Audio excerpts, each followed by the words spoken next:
Welcome to Popternative, where we dive into topical discussions from the worlds of pop culture, social media, and sports. Here is your host, Peter Remoliotis, aka PD Beats. PD Beats here from Popternative, speaking to Gil Birmingham about season 5 of Yellowstone, premiering November 13th on Paramount Network. Thank you so much for your time. Well, my pleasure. I feel like, it's 5 seasons now of Yellowstone, and I feel like this show is the equivalent of a roller coaster that you can't escape. Is that a fair assessment in your opinion? Yeah, I think that's a fair description. Absolutely. I'm curious about the mindset, Gil, in terms of season 5 specifically, where after every season, there's a lot of twists and turns of a lot of characters, including your character. What is the mindset as an actor coming back for season 5? Are you focused on overall what's going to happen with the story? Are you focusing on your kind of character and development, or is it a little bit of both? I think it's probably a little bit of both. I mean, like every typical actor, you're concerned about your own character's welfare, if you're going to survive this season. But we have such trust in the incredible writing skills of Taylor Sheridan.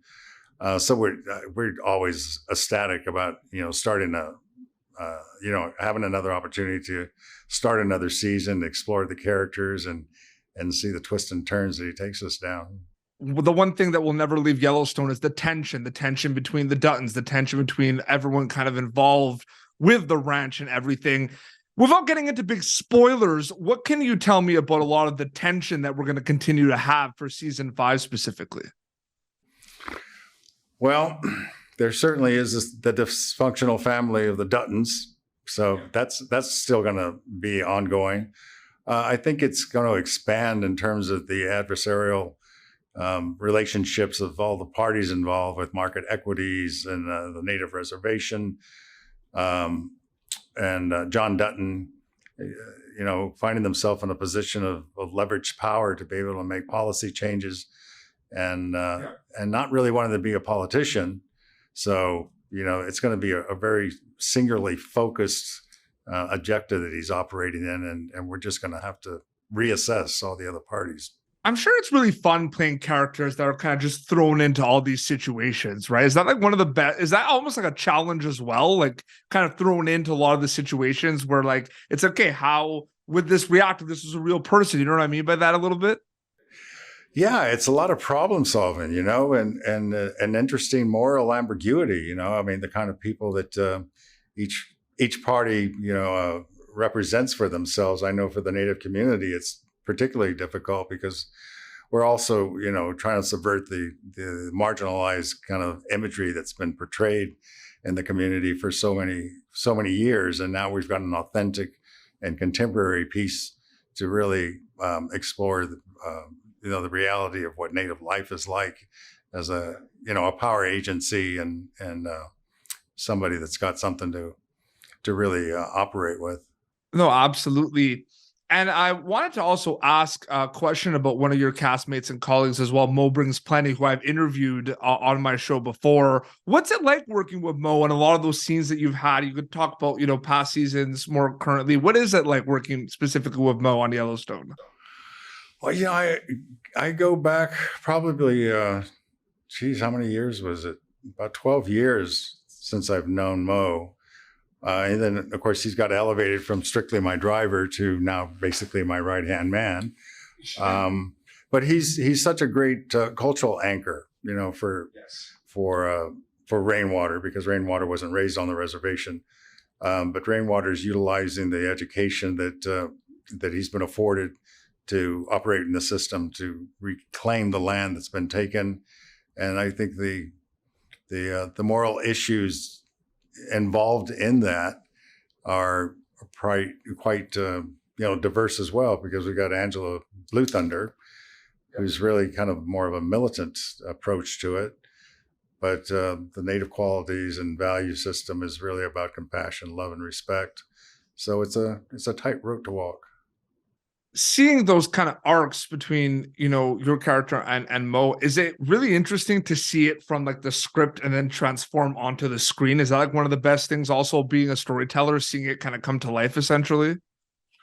Yeah, it's written so well, and then we have Mo's actually a consultant on the group on the project as well. So, I mean, he comes with a whole lifetime history of cultural solidness, and it really plays out well and contributes quite a bit. I feel like, there's going to be a lot of answers to this question, but let's do the best we can, because there is so much to love about this show, I really think. And the global popularity of this show is phenomenal. People are so excited for season 5. What stands out for you in terms of why you think there's such an appeal for Yellowstone specifically? Are there any elements that kind of stand out specifically with this show? Whether it's the writing, the ranch specifically, anything specifically that stands out for you? I think it's a number of different things. It's such a visceral experience, and it really stirs the imagination for people who watch it, because there's probably some character in there they more specifically relate to, and it puts you in that position of what would you do if you were that person and you had those challenges. And it's also informative. We're not really trying to push an agenda, a political agenda on anybody. We just make a representation, and then the people can decide for themselves where they stand with it. Yeah, absolutely. Gil Birmingham is a storyteller. That's what you do. What excites you the most about storytelling specifically? Well, culturally speaking, that we're afforded the opportunity with an advocate, with Taylor Sheridan, to be able to explore some tradition and some culture and share that with an audience, and humanize ourselves. That in a way that we've really never been, since maybe Dances with Wolves, so it's the quality of the humanity, I think, that most impresses me, and that I'm really glad to be a part of. When you look at what kind of happens in season 4, and like how kind of everything kind of leaves off and everything, what are you hoping people get specifically takeaway wise out of season 5 of Yellowstone, Gil? Well, we haven't finished season 5 yet, so it's yet to be seen. I don't know. I think maybe it's as people resonate with a character or two, some kind of reflective notion about how we develop our relationships with one another, and how we relate to, well, specifically the main theme is land, and that it's so topical and relevant in terms of the conditions of the planet now.